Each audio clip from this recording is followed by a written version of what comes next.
Pueden ver, ¿verdad? Pueden ver mi presentación, ¿verdad? Es capítulo 9, problemas de condiciones de frontera. Bien, entonces vamos a ver. Tenemos el problema 9.1 que dice lo siguiente. La superficie de separación entre las regiones 1 y 2 es un plano cuya ecuación es esta. 2x más y más z igual a 1. Licenciado, Ajá. aún no se mira la presentación. Ah, no, mira, permítame. Voy a... Permítame.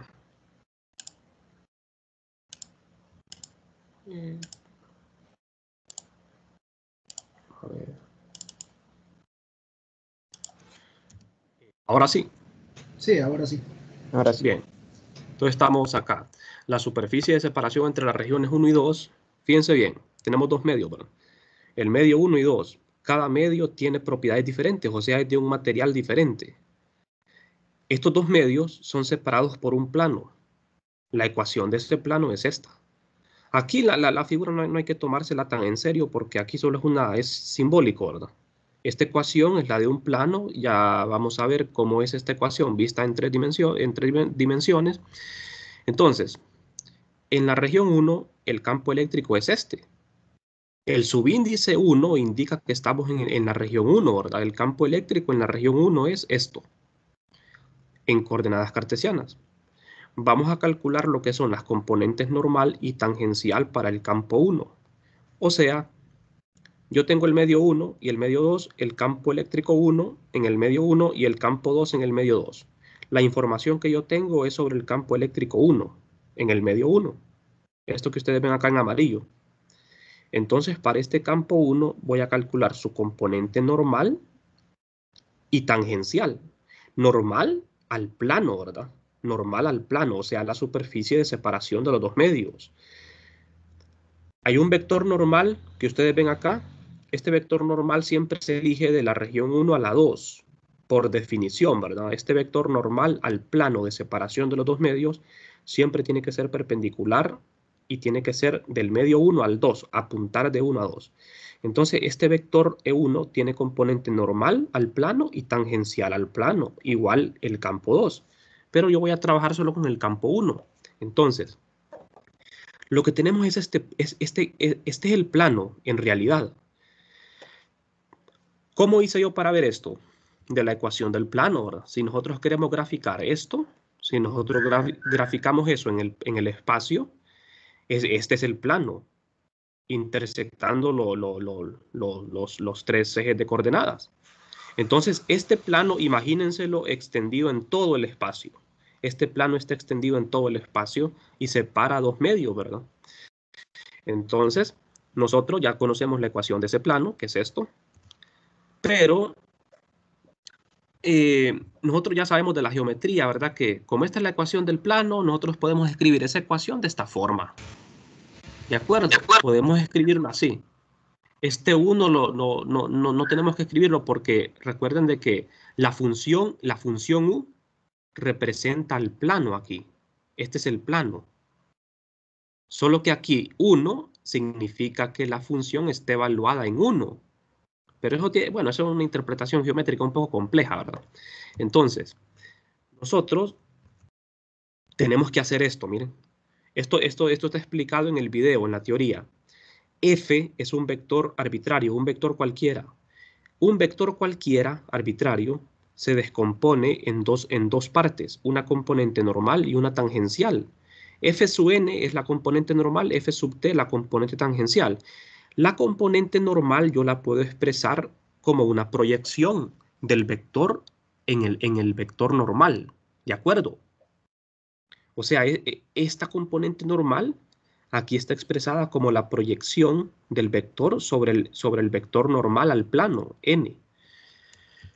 Esta es una fórmula ya, ¿verdad? Que tienen que aprendérsela, que un vector se compone en una componente normal y una tangencial. Entonces, vamos a trabajar por separado acá. Vamos a encontrar la componente normal y tangencial. Entonces, esto que tengo acá yo es f sub n, la magnitud, esta es la magnitud o componente del vector a lo largo de n. Si ustedes recuerdan las proyecciones de vectores, solo que cuando estudiaban proyecciones la notación era diferente. Esta es la proyección, la componente normal del vector sobre el vector unitario n, escrito así. Fíjense bien, es un producto punto, n unitario punto f. Por eso me da la magnitud, porque el producto punto es una magnitud, ¿verdad? Entonces, ahora bien, f sub n, esta componente normal, se escribe así. Tienen que tener en cuenta esta fórmula. Estas son fórmulas, ¿verdad? Para proyecciones. Esta sería la proyección. Esta sería la proyección del vector sobre el vector normal. F sub n magnitud es esto, miren. Multiplicado por n. Esto no es lo mismo. Se dan cuenta que no es lo mismo, ¿verdad? Porque aquí tengo el producto punto de n con f. Aquí tengo la magnitud de fn multiplicado por n. Es una multiplicación normal aquí. Aquí no, aquí hay un producto punto. Entonces, ¿qué vamos a hacer? Sustituir f sub n aquí. ¿Quién es f sub n? Es esto, ¿eh? n.f multiplicado por n. Primero hacemos el producto punto n.f y después lo multiplico por n. Esto no es otra cosa más que la proyección del vector sobre el vector n. N es la normal al plano, ¿de acuerdo? Pero ¿quién es n? ¿Cómo obtengo n? N lo voy a obtener a partir de la ecuación del plano. Como yo conozco la ecuación del plano, yo puedo calcular un vector normal al plano, ¿verdad? Ese vector normal al plano es este n unitario. Y después hacemos la proyección de f sobre ese vector unitario. Entonces lo que vamos a hacer ahora es calcular el vector unitario n. Vamos a hacerlo así bien. Esta es la proyección de f sobre el vector n. Bueno, entonces n unitario es en este caso el vector normal al plano. ¿Y cómo calculamos un vector normal a un plano? Eso ustedes ya lo saben en el capítulo 1, ¿verdad? En el capítulo 1 estudiamos cómo hacerlo. Yo tengo el plano. Este es un vector unitario normal al plano, perpendicular. Si yo conozco la ecuación de este plano, puedo conocer este vector. ¿Cómo lo calculamos?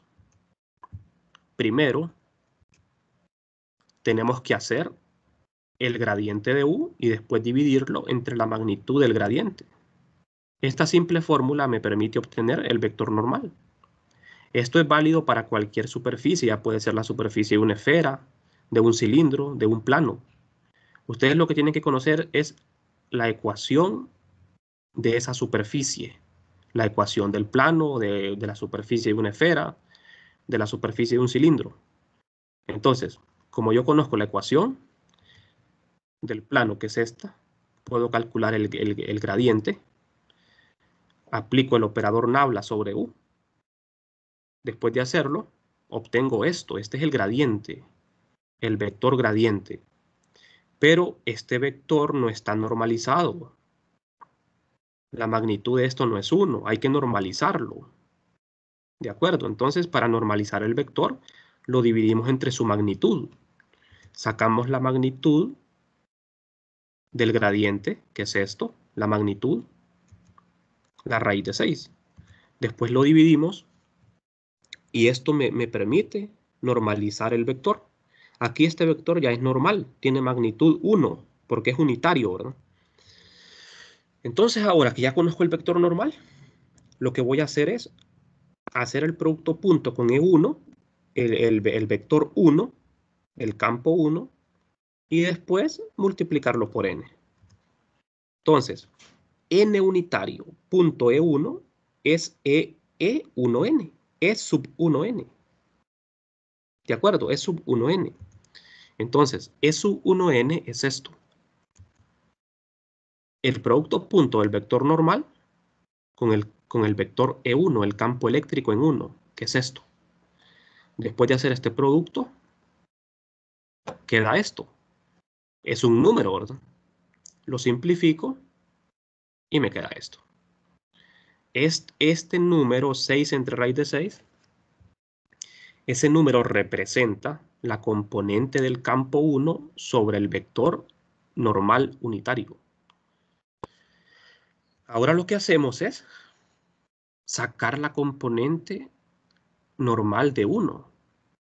La componente normal, fíjense bien, es un vector. Esto no es un vector, esta es una magnitud. El vector E1n es la magnitud en la dirección del vector n.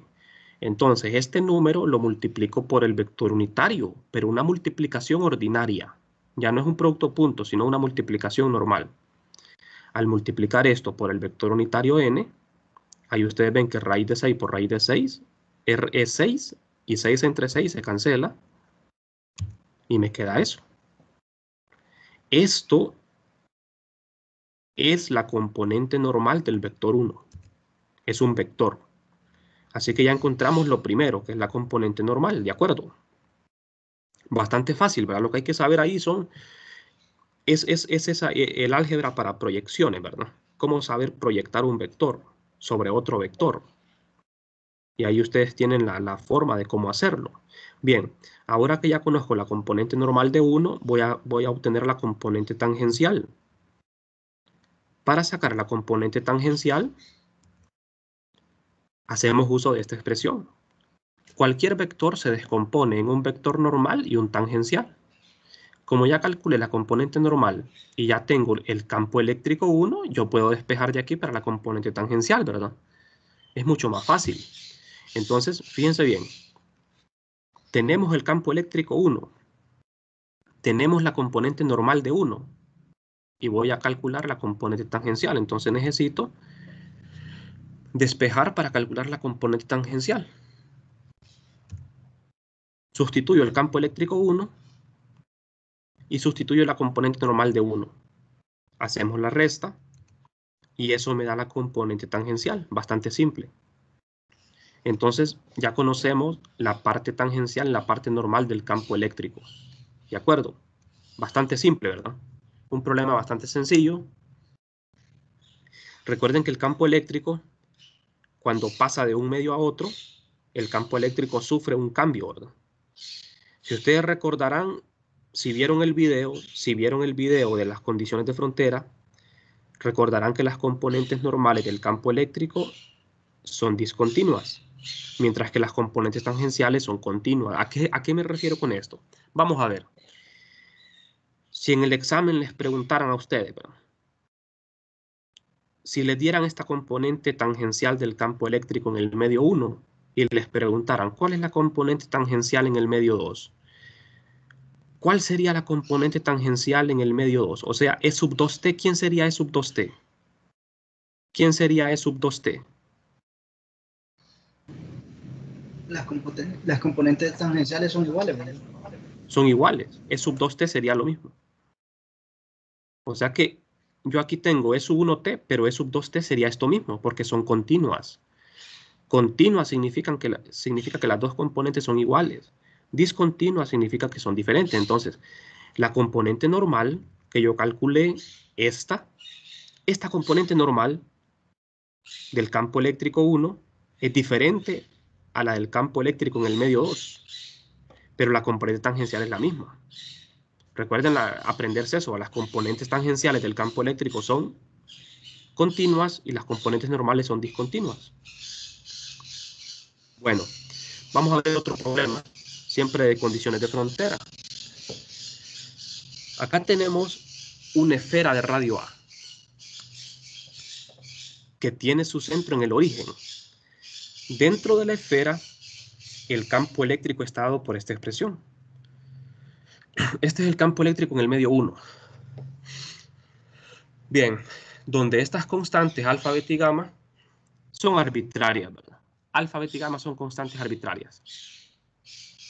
Existe una densidad de carga superficial sobre la superficie de la esfera, dada en coordenadas esféricas por esta expresión, phi sub 0 coseno de teta. Esta densidad superficial está en coordenadas esféricas, depende de teta. Phi sub 0 es una constante. Encuentre el campo eléctrico 2 en todos los puntos justo fuera de la esfera y expréselo en coordenadas rectangulares. Fíjense bien, aquí me están pidiendo el campo eléctrico 2, me están dando el campo eléctrico 1. A diferencia del problema anterior, en el problema anterior yo lo que hice fue calcular las componentes normal y tangencial del campo eléctrico 1. Pero acá lo que voy a hacer es calcular el campo eléctrico 2. ¿De acuerdo? Voy a pasar de un medio a otro. Yo ya sé, tengo que tener presente que la componente tangencial va a ser la misma y la componente normal va a ser diferente. ¿De acuerdo? Porque ese es un requisito, ¿verdad? Para el campo eléctrico. Bueno, entonces lo que tenemos es una esfera de radio A centrada en el origen, cuya densidad de carga varía con el ángulo. ¿Por qué dibujo así la carga aquí? Es por la forma que tiene. La carga depende del ángulo teta. Depende del coseno de teta. Entonces, como teta varía de 0 a pi, en 0 hay un máximo, coseno de 0 es 1, y en pi hay otro valor extremo, coseno de pi es menos 1. Entonces, como es el coseno de teta, fíjense bien, en la mitad superior de la esfera, en el hemisferio norte, vamos de 0 hasta pi. O sea, la mitad superior voy de 0 a pi medios, ¿verdad? Y en la mitad inferior voy de pi medios a pi. De 0 a pi medios, el coseno es positivo. Por eso aquí tenemos carga positiva en la superficie. De pi medios a pi, el coseno es negativo. Por eso tenemos carga negativa. Pero la carga, como ustedes ven, la carga va disminuyendo a medida que me voy alejando de los polos de la esfera. En el polo norte y en el polo sur de la esfera, la densidad es máxima. Aquí la carga está más apiñada. A medida que me voy alejando de los polos, la carga se va separando, va habiendo menos densidad de carga. Al llegar al ecuador, la carga se hace 0. ¿Por qué? Porque el coseno de pi medios es 0. Aquí no hay carga. ¿De acuerdo? En el ecuador de la esfera no tenemos carga. Entonces, nosotros vamos a obtener el campo eléctrico en el medio 2. La esfera es un volumen que divide el espacio en dos partes, ¿verdad? El interior de la esfera y el exterior de la esfera. El interior sería el medio 1 y el exterior sería el medio 2. ¿Cómo sé eso yo? ¿Por qué el medio 1 es el interior? Porque aquí el problema me lo está diciendo. Dentro de la esfera el campo eléctrico está dado por esto, E1. El interior de la esfera sería el medio 1 y el exterior sería el medio 2. ¿De acuerdo? Entonces, cuando el campo eléctrico pasa a la superficie de la esfera, la superficie sería la frontera, ¿verdad?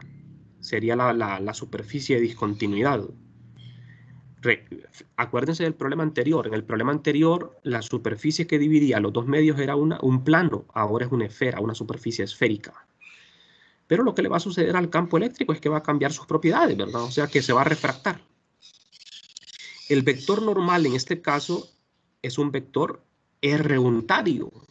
Este caso es fácil porque aquí el vector unitario a una esfera siempre es R unitario. No hay que buscarlo. Si nosotros queremos buscarlo, lo podemos hacer, ¿verdad? Pero no hay necesidad. R tiene que apuntar de adentro hacia afuera, porque vamos del medio 1 al 2. Por eso tiene que quedar así de esta forma.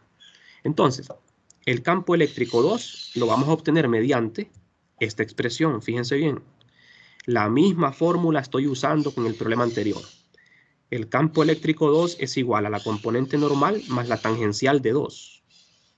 Entonces, yo no conozco nada sobre el campo eléctrico 2. No conozco nada. Lo que yo conozco es el campo eléctrico 1. Pero ¿qué pasa? Con el campo eléctrico 1, yo puedo calcular la componente normal de 1 y tangencial de 1. La componente tangencial del campo 1 es la misma tangencial del campo 2. ¿De acuerdo? Entonces vamos a empezar por ahí, ¿verdad? Vamos a ver. Nosotros debemos hacer uso de las condiciones de frontera del campo eléctrico. Estas son las condiciones de frontera del campo eléctrico. La primera es la condición de frontera para las componentes normales, por eso tienen su índice n. La segunda es para las tangenciales. Esto se lo tienen que aprender de memoria, ¿verdad? Porque esto siempre es válido. Esto siempre se cumple para el campo electrostático. Las dos componentes normales son discontinuas porque su diferencia no es 0. Las componentes tangenciales son continuas porque la resta de ellas es 0, ¿de acuerdo? Si no existe densidad superficial de carga, las componentes normales son continuas. O sea, solo si la densidad superficial es 0, las dos componentes normales van a ser continuas. De lo contrario, no. ¿Estamos de acuerdo? Entonces, vamos a ver. ¿Cuál va a ser nuestro procedimiento a seguir acá? Primero, calcular la componente tangencial de 1. Porque E1T sería E12, E2T. Después, calcular la componente normal de 1. Y como la densidad la conozco, de aquí, de la primera ecuación, yo despejaría para la componente normal de 2. Al tener la componente normal de 2 y la tangencial de 2, sumando esas dos componentes, obtenemos el campo eléctrico 2. ¿Estamos de acuerdo, verdad? Este es el procedimiento a seguir. Es el procedimiento que siempre se sigue. ¿De acuerdo? Con esta condición encuentro la componente tangencial de 2 y con esta condición la componente normal de 2. Pero para eso tengo que conocer la densidad, ¿verdad?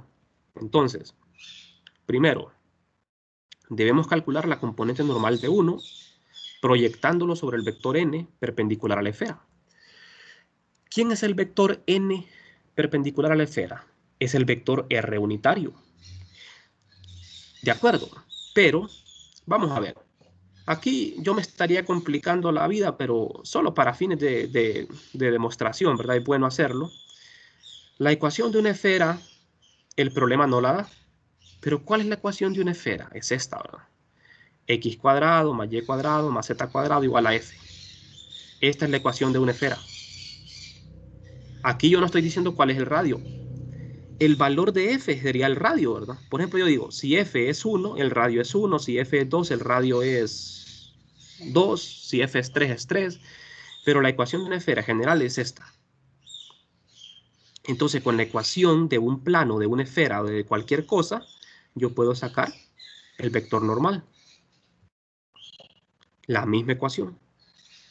El vector normal se obtiene haciendo el gradiente de F. En este caso, este es F. Hago el gradiente de F. Saco la magnitud del gradiente. ¿Qué es esto? Lo dividimos. Y este sería el vector normal. Como yo sé que el radio de la esfera es A, significa que la raíz de x cuadrado más y cuadrado más z cuadrado es el radio. Este es el radio de la esfera, que es A. Como yo les decía, no había necesidad de hacer esto, porque ustedes ya saben de que el vector normal de una esfera es R unitario. ¿Qué otra forma tenía yo para sacar este vector? Hacer uso de aquella fórmula R vector es igual a R magnitud por R unitario. Despejan para R unitario y les queda este vector. ¿Estamos de acuerdo, verdad? Este es mi vector normal a la superficie de la esfera. Ahora, la componente normal de 1 la obtengo haciendo la proyección. Esta es la componente, miren. Esta es la componente nada más. Hago el producto punto E1 con N. ¿Quién es E1? E1 es esto. ¿Quién es el vector normal? Esto. Hago el producto punto y tenemos esto. Del producto punto me queda la magnitud. Fíjense que esto es magnitud. Esto ya no es vector, es magnitud. Solo que queda en términos de variables x y z. Después de eso, ya tengo la componente normal de 1. Fíjense que el método que estoy usando aquí es diferente al que utilicé en el problema anterior. Porque en el problema anterior no me estaban pidiendo el campo 2. Solo me estaban pidiendo el campo 1. Entonces aquí yo ya no voy a hacer la proyección del campo 1 sobre el vector normal, ¿verdad? Aquí directamente en la fórmula lo que aparece son las componentes normales. Estos no son vectores, fíjense bien. Aquí no va la flecha, no son vectores. Entonces, E1n solo es la componente del vector E1n. Esta es la componente, la sustituyo aquí, sustituyo la densidad y despejo para E sub n2. Entonces, E sub 2n lo obtengo despejando de esta fórmula, lo despejo, sustituyo E1n y sustituyo la densidad. ¿Quién es E1n? Es esto. ¿Quién es la densidad? Es phi sub 0 por coseno de teta. Aquí tenemos E sub 2n. ¿De acuerdo? Solo que hay que... Vamos a ver. Aquí tenemos una ilustración que me va a servir para obtener lo que es el coseno de teta en función de las coordenadas cartesianas. Fíjense bien, el problema me está pidiendo escribir el resultado en función de las componentes cartesianas. Eso significa que yo no puedo dejar este coseno de teta aquí, porque teta es una coordenada esférica. Lo tengo que escribir todo en cartesianas. Entonces, ¿cómo escribo este coseno de teta en cartesianas? Para eso hacemos uso aquí de geometría, ¿verdad? El radio de la esfera es A. Entonces, aquí tengo el ángulo teta. Y agarramos un punto cualquiera de aquí del interior a una distancia z arbitraria y se nos forma un triángulo rectángulo. Con este triángulo rectángulo yo puedo decir, bueno, el coseno de teta es lado adyacente entre hipotenusa. De ahí despejo para z. Como ustedes ven, coseno de teta es z entre hipotenusa. Entonces ya tengo el coseno de teta en función de cartesianas. Pero no hay necesidad de complicarse la vida con esta figura. Porque si ustedes se van al cambio de coordenadas de esféricas a cartesianas, ustedes van a dar cuenta de que z es A por coseno de teta. O sea, el radio de la esfera por coseno de teta. Entonces, coseno de teta se reemplaza por z entre A. Y ya todo está en coordenadas cartesianas. Esto solo se simplifica. Agrupamos z con z. Este término es z y este z. Entonces lo agrupo, factorizo z entre A. Y me queda exactamente esto. Entonces, esa sería la componente normal del campo 2. Ahora vamos a calcular la componente tangencial del campo 2. La componente tangencial es la más fácil de calcular, porque la componente tangencial es continua con la componente del campo 1, ¿verdad? Es continua. Entonces, como hay continuidad, al calcular la componente E1t, estoy calculando E2t. Bueno, entonces, de esta fórmula, esta es la descomposición de un vector. Un vector se compone de una componente normal y una tangencial. Aquí estamos trabajando con el campo 1 porque es del que tenemos conocimiento, ¿verdad? Entonces, como yo ya calculé la componente normal de 1, ya tengo la componente normal de 1 y conozco el campo 1, puedo despejar para el campo 1t. El vector E1t, lo despejo de aquí y tengo esto. ¿Quién es E1? Ya está dado en el problema. Y E1n es la proyección del vector sobre el vector n. Simple, ¿verdad? Tenemos que hacer uso de esta fórmula. Recuerden, esto es la proyección del vector 1 sobre n. Es una proyección. Entonces, al hacer el cálculo, yo acá, el campo 1 es esto, y la proyección de 1 sobre n es la magnitud E1, que es esto, multiplicado por el vector unitario, que es esto. Hacemos el cálculo. Esta operación es bastante grande, porque hay que multiplicar aquí término por término y hay que simplificar todo. Después de multiplicar y agrupar términos, aquí esto le corresponde a la componente X, Y y Z. Entonces, como E1t es igual a E2t por continuidad, esta componente así se deja y es lo mismo que E2t. Ya tenemos la componente E2 y es E2 tangencial y E2 normal. Entonces, al tener esas dos componentes, ya conozco el campo 2, ¿verdad? Solo que aquí falta algo, jóvenes.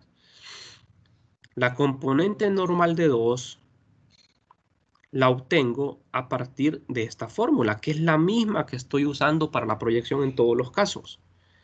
Entonces, aquí lo que hacemos es simple. Vamos a ver, voy a retroceder. Voy a retroceder. La componente normal de 2, aquí está, miren. Pero esta, jóvenes, es la componente normal de 2. Componente, es una magnitud, no es un vector. Si yo quiero el vector normal de 2, ¿qué hago? Lo multiplico por el vector normal. Fíjense bien, acuérdense de esta fórmula, ¿ve? Esta, ¿ve? E sub 2n vendría a ser la componente. Al multiplicarla por el vector normal, me da la componente el vector E1n. No sé si me explico aquí. Entonces, bien, E1n es lo que tenía anteriormente. Bueno, aquí es más adelante. E sub 2 multiplicado por n es lo que tenía anteriormente. Es esto, n punto E sub 2 es lo mismo que E sub 2n magnitud. Me explico, ¿verdad? N punto E sub 2 vector es lo mismo que E sub 2n magnitud, que ya lo encontramos antes. Es esto, multiplicado por el vector unitario n. Es una multiplicación normal. Entonces, todo esto que tengo aquí entre llaves es un número, eso es una magnitud, ¿verdad? Es un número nada más. Se multiplica esto por cada componente de este vector. Y esto queda de esta forma. Este es el vector E sub 2n, fíjense bien. Por eso les decía, no confundir esto, el vector E sub 2n, no confundirlo con ¿qué? Con E sub 2n. Esta es la magnitud de E sub 2. Para encontrar el vector E sub 2n, ¿qué hacemos? Lo multiplicamos por el vector unitario. Entonces, aquí tenemos ya el vector E sub 2n. Como ya conozco el vector E sub 2n y el vector E sub 2t, haciendo la suma, tenemos el vector E sub 2. Bastante simple, ¿verdad? Entonces ahora solo es cuestión de sumar. Como ven, al sumar E sub 2n más E sub 2t, ¿qué obtenemos? El vector E sub 2. Aquí ya está simplificado. Aquí ya lo hemos sumado. O sea, solo es cuestión de sumar este vector más este vector. Es una suma un poco larga, ¿verdad? Después de simplificar esa suma, tenemos que llegar a esto. Este es el vector final. Este es el vector de campo eléctrico 2. ¿De acuerdo? Componente X, Y, Z. Así quedaría el vector expresado. Entonces, el procedimiento a seguir, ¿verdad? Siempre va a ser este mismo. Calcular las componentes normal, tangencial, después aplicar las condiciones de frontera. Bueno, no sé si tienen alguna pregunta.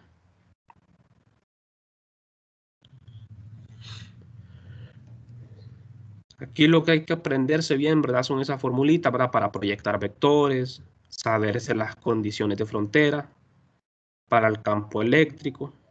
Y bueno, lo demás es álgebra, ¿verdad? Lo que hay que hacer. Cómo calcular un vector normal, ¿verdad? Es muy importante. Eso lo aprendieron en el capítulo 1, ¿verdad?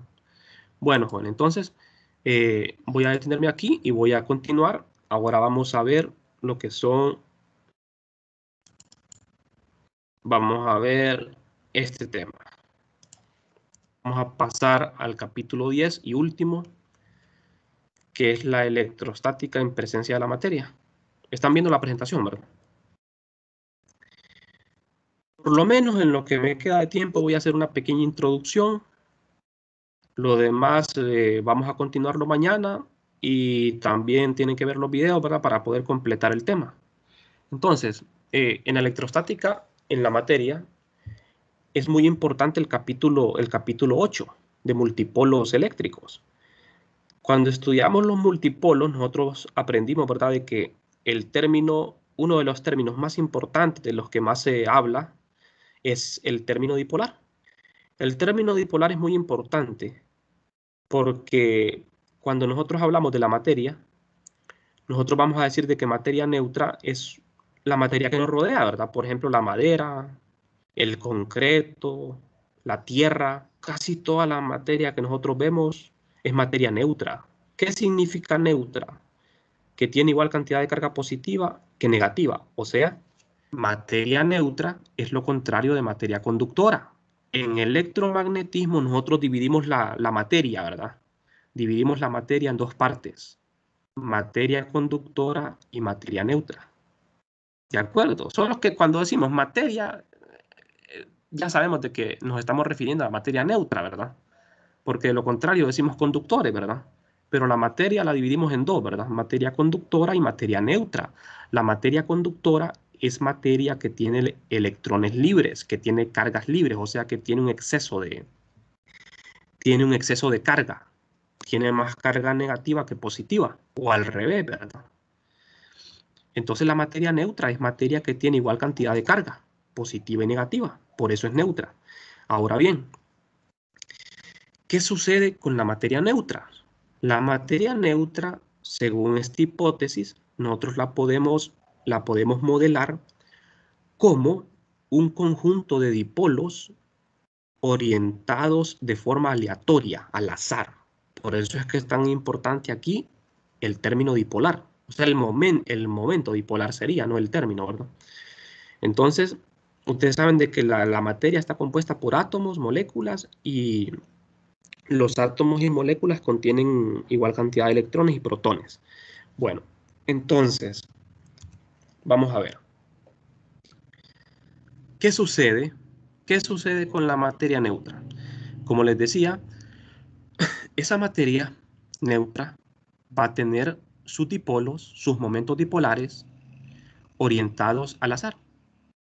Eso ocurre en toda la materia neutra. ¿Qué pasa cuando el campo eléctrico externo es cero? La materia va a continuar tal y como está. Pero ¿qué pasa cuando se activa un campo eléctrico?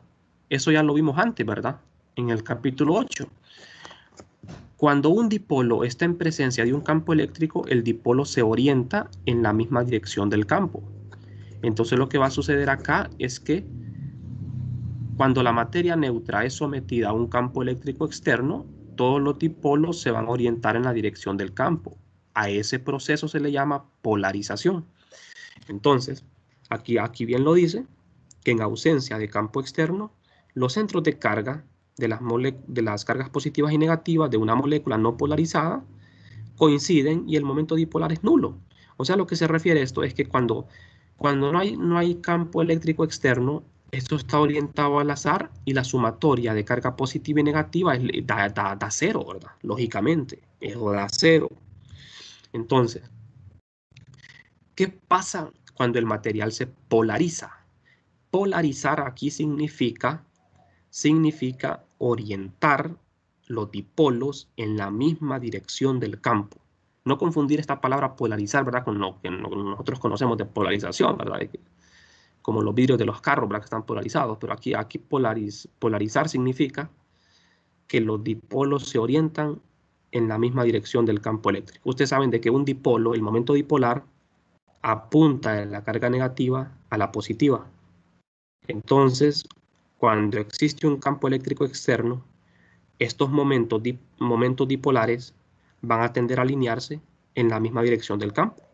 Y cuando eso ocurre en el material, decimos de que el material se polarizó, se alineó con el campo. Bueno, entonces, bien, vamos a seguir acá. Esta separación de carga, ¿verdad? Produce un momento dipolar distinto de cero, ¿verdad? O sea, aquí en el material lo que ocurre es un reordenamiento, ¿verdad? Un reordenamiento y eso va a producir un momento dipolar neto. Entonces, esta separación de carga produce un momento dipolar distinto de cero, como ustedes ven acá, distinto de cero. Como P no existía antes de establecer el campo eléctrico externo, llamamos a P momento dipolar inducido. ¿De acuerdo? Se induce un momento dipolar y decimos de que la molécula se ha polarizado. Bueno, aquí estamos hablando de una molécula, ¿verdad? Yo en la explicación les hablaba del material completo, o sea, de un volumen. Aquí les están hablando de una molécula. O sea, para ser más específico, fíjense bien. En la naturaleza existen moléculas que ya tienen sus dipolos orientados en una dirección específica. El ejemplo más claro es la molécula de agua. Ustedes ven aquí esta molécula que tiene un momento dipolar que va de lo negativo a lo positivo, pero aquí no nos queda tan claro porque nosotros tenemos la imagen mental, ¿verdad? Del dipolo que está formado por una carga negativa y una positiva. Aquí hay dos cargas positivas y hay una negativa, pero en promedio es como que existiera una sola carga negativa y una sola carga positiva. Entonces el momento dipolar total va a apuntar de este lado hacia arriba, hacia la carga positiva. Entonces la molécula de agua es una molécula polar. El agua es una sustancia que tiene sus moléculas ya polarizadas, ¿de acuerdo?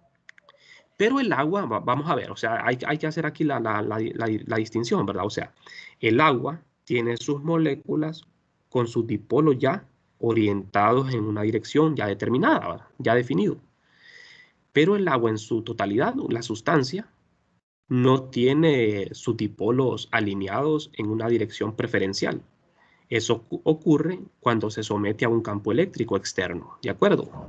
O sea, a eso se le llama polarización, no confundir con la polarización de una molécula, ¿verdad? Bueno, entonces, como ustedes ven acá, existen moléculas que ya están polarizadas aún en ausencia de campo externo, por ejemplo, la molécula de agua. Y aquí tenemos un valor para la polarización que tiene unidades de Coulomb por metro. Bien, se dice que estas moléculas tienen momento dipolar permanente. Fíjense, aquí hay algo interesante porque en 4.15 ustedes van a estudiar lo que es el magnetismo, los imanes permanentes y la materia neutra, ¿verdad? La materia neutra no posee magnetización permanente. Entonces, en electrostática, digámoslo así, que el análogo de los imanes vendrían a ser las moléculas con momento dipolar permanente. Esto se llamaría electretos, ¿verdad? En lugar de imanes serían electretos, pero lo que pasa es que en electrostática no son famosos, ¿verdad? O sea, los electretos no tienen la fama que tienen los imanes. Los imanes tienen muchas aplicaciones comerciales, mientras que esto no, ¿verdad? Digamos que este es un fenómeno que no es conocido, no es muy útil, como lo es el magnetismo, ¿verdad? Bueno, aparte que la electrostática, ¿verdad? Es una idealización, ¿verdad? Ustedes ya cuando estudien 4.15 se van a dar cuenta de que la electrostática es una idealización, porque las cargas están en movimiento, ¿verdad? Bueno, nosotros aquí estamos asumiendo de que las cargas están en reposo, ¿verdad? O sea que es completamente falso. Ahora las cargas se mueven. Bueno, entonces aquí, jóvenes, tenemos un elemento de volumen de tau, un pequeño elemento diferencial, que está dentro de un volumen total P'. Entonces, dentro de este pequeño diferencial de volumen, hay una gran cantidad de dipolos. Como ustedes ven aquí, todas estas flechitas representan dipolos. Dipolos que están orientados de una manera aleatoria. Bueno, entonces, en cada elemento de volumen de tau, de un cuerpo polarizado, podemos definir el diferencial de momento dipolar de dp como la suma de los momentos dipolares de todas las n moléculas contenidas en él. Entonces, para este pequeño elemento diferencial de volumen, vamos a definir un diferencial de momento dipolar, dado de esta forma. Estamos abarcando las n moléculas que existen en este pequeño elemento. Entonces, al definir un momento dipolar para un pequeño diferencial de volumen, tenemos que definir un nuevo vector. Este nuevo vector es conocido como el vector de polarización. No es lo mismo P mayúscula que P minúscula, ¿verdad? La P minúscula se refiere al momento dipolar. La P mayúscula se refiere a la polarización. Polarización es otra cosa. Es momento dipolar por unidad de volumen, o en otras palabras, la polarización es la densidad de momentos dipolares. Cuando digo densidad me refiero a que es momentos dipolares por unidad de volumen, o sea, es una densidad, ¿de acuerdo? Entonces este vector es P, polarización. ¿Cuándo decimos que un objeto está polarizado? Cuando todos sus dipolos están orientados en la misma dirección, o parcialmente orientados en la misma dirección, ¿verdad? Decimos de que el objeto se polarizó. Bien, entonces, de esta expresión, que es una ecuación diferencial, yo puedo encontrar el momento dipolar total. Si yo despejo para el DDP, despejamos para el DDP y resolvemos la ecuación por integración, así como una ecuación diferencial, eso me permite calcular lo que es el momento dipolar total. ¿De acuerdo? Al integrar acá, obtengo el momento dipolar total y aquí en el lado derecho me queda P integrado en el volumen, en todo el volumen del objeto. El objeto es materia neutra, ¿verdad? La materia sigue siendo neutra, solo que está polarizada, ¿verdad? Hay que hacer ahí énfasis en eso, ¿verdad? La materia con que estamos trabajando es materia neutra, no son conductores, ¿verdad? Es materia neutra que sigue siendo neutra porque sus cargas negativas y positivas siguen siendo iguales, solo que los dipolos están orientados en una dirección preferencial. Bueno, entonces jóvenes, me voy a quedar por aquí el día de hoy y mañana vamos a continuar con esto hasta donde lleguemos, ¿verdad? No sé si tienen dudas. Yo por eso les